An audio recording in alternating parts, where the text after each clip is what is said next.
నమస్తే. సీతారాములు ఎప్పుడు కలిసి లేరు కదా! మరి ఎందుకు ఈ శ్రీరామనవమి మనం చేసుకుంటున్నాము? ఎందుకు జరపాలి? ఎందుకంటే వాళ్ళిద్దరు ఎప్పుడు కలిసి లేరు కదా! అనే డౌట్ మనందరికీ ఉంటుంది. దీనికి చాలా రీజన్స్ ఉన్నాయండి. మన ప్రెజెంట్ జనరేషన్‌లో చెప్పాలి అంటే, ఒక దాంపత్య జీవితం, ఒక మనిషిని హృదయంలో ప్రేమిస్తే జీవితం మొత్తం ఎలా బతకాలి అనేది ఈ రామాయణంలో ఉంటుంది. వాళ్ళ ప్రేమ ఎంత గొప్పదంటే, మధ్యలో డెవిల్ రాక్షసుడు వచ్చినా వాళ్ళ ఆలోచనలు మారలేదు, వాళ్ళ ప్రేమ తగ్గలేదు, ఒకరి మీద ఉన్న ఒకరి నమ్మకం, రెస్పెక్ట్ ఏదీ పోలేదు. ఇక రాముని విషయంకి వస్తే, ఆయన అందరికీ ఒక రోల్ మోడల్.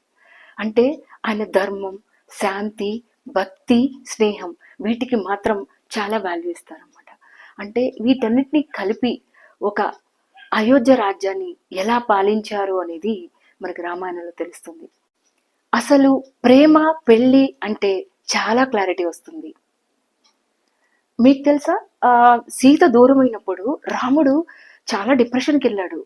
కనిపించిన చెట్టుని, పుట్టని, పక్షులని, జంతువులని, మనుషులని అందరిని అడిగాడు, సీత ఎక్కడా, సీత ఎక్కడా, సీత ఎక్కడా అని. కానీ ఎటువంటి చెడు అలవాట్లకి లోపడలేదు. ఇది మనం తీసుకోవాల్సిన విషయం. శ్రీరామునికి, సీతకి ఒక ప్రత్యేకత ఉంది కాబట్టే సీతారాముల కళ్యాణం మనము శ్రీరామనవమి రోజున చేసుకుంటాము, గుర్తు చేసుకుంటాము. మనం కూడా అలాగే బతకాలనుకుంటాము. ఇక్కడ మీకు రాముని గురించి ఒక చిన్న విషయం చెప్పాలి. ఒకానొక టైంలో హనుమంతుడు రామునికి ఆపోజిట్గా యుద్ధం చేయాల్సి వస్తుంది ఒక రాజ్యం కోసం. అప్పుడు హనుమంతుడు ఏం చేశారో తెలుసా? శ్రీరామ పారాయణం చేసి యుద్ధానికి వెళ్ళారు. అప్పుడు ఏమైందంటే, ఆయన అది విధి అండి, దాన్ని మనం మార్చలేము. అరే మరి హనుమంతుడు రాముని భక్తుడు కదా, చంపకూడదు కదా, అలా ఉంటుంది. కానీ రాముని విసిరిన ఏ బాణము హనుమంతుడికి తగలలేదు, ఎఫెక్ట్ చూపించలేదు. ఫైనల్గా శ్రీరాముడు వారే ఆయన ఓటమిని ఒప్పుకున్నారు హనుమంతుడి ముందు. ఎందుకంటే భక్తికి లొంగారు. హనుమంతుని భక్తి ముందు ఏదైనా నిలబడదండి. సో మనం కూడా మన సంస్కృతి పట్ల, మన దేవుళ్ళ పట్ల భక్తితో ఉండాలని ఈ స్టోరీ చెప్పాను నేను మీకు. ఆటోమేటిక్గా అన్ని ప్రాబ్లమ్స్ నుంచి స్లోగా సొల్యూషన్ దొరికేస్తుంది. అండ్ ఇప్పుడు మనం వింటూ ఉన్నాము, చాలామంది మ్యారేజ్కి బిఫోర్ మెరిటల్ కౌన్సిలింగ్ తీసుకోవాలి అని చెప్పేసి. అక్కర్లేదండి. ప్రతి ఒక్కరూ రామాయణాన్ని క్షుణ్ణంగా చదవండి.